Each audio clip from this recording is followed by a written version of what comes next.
The numbers are stark there. I mean, he's 0-3 against Mahomes in his career. He's 30-5 against everybody else, and you see the QBR on your screen at 17 points higher when he plays against all other teams. And so that just sort of is what it is. But Ryan Clark, you had a fascinating response this morning when I asked you about the gap, if you will, between these two MVPs, these two young stars, Mahomes and Lamar Jackson. What do you think it is?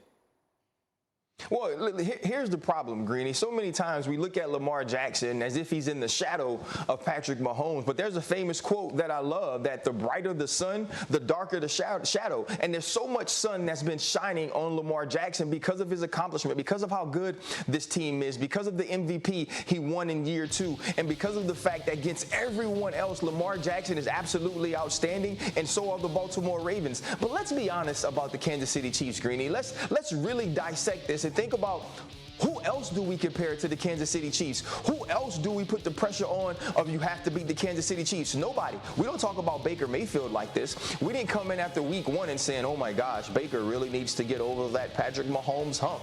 You know, we don't talk about Josh Allen like this after the AFC Championship. You know, Josh Allen, he's good. If he can get over that Mahomes hump, he'll be right there. No, we only say this about Lamar Jackson because he's the only young quarterback in the AFC that's comparable. But he's exactly right. It's not about him against Patrick Mahomes. It's actually worse now, right? Because I think he's fighting from a deficit. He's had teams that have gone into Kansas City or walked into primetime against the Kansas City Chiefs and had better rosters. This team does not. This is going to be about what can Greg Roman do to put this offense in good positions? What can this defense do to create short fields? Lamar Jackson is going to need help, but on top of needing help, he is going to need Superman.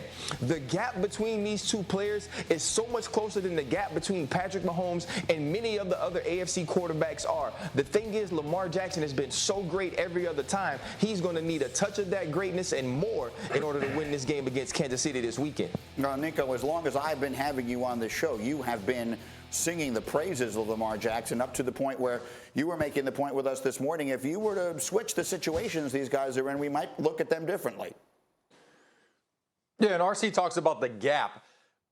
I'm looking at this gap in a sense of the Ravens team is a lot less talented than Kansas City right now. And you look at the roster, you look at Kansas City's offense, the firepower that Patrick Mahomes has, that he can dish the ball out to some of the most talented players in the NFL, the best tight end in the NFL, one of the fastest receivers in the NFL. They have a running back core that wasn't devastated by ACL injuries.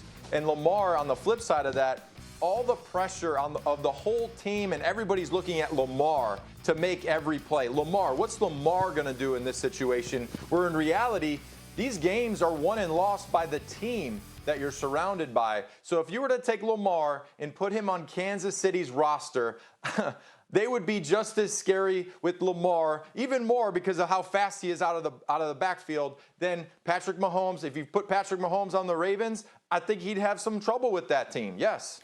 It's an interesting thought, and you've been saying that for a long time. And Graziano, I know this is your game this weekend, and you were making the point that this one probably sets up as badly for Lamar as any of them have. I mean, you look at what the Ravens are dealing with, injuries at running back, on the offensive line, in the secondary. I mean, if Lamar Jackson beats Patrick Mahomes on Sunday night, it will be a greater accomplishment than it would have been in any of those previous 3 meetings, because the Baltimore Ravens roster was in so much better shape for those games. So if you believe that Baltimore can win this game, you are putting your faith in Lamar Jackson and in the Baltimore coaching staff, which are 2 pretty good places to put your faith. But I do think they're outmanned in this one. One of the things that we'll talk about later is, are they just asking too much of one player, no matter how good he is, to have a realistic chance to accomplish anything this year? And that player, of course, is Lamar Jackson. Thank you for watching ESPN on YouTube. For live streaming sports and premium content, subscribe to ESPN+.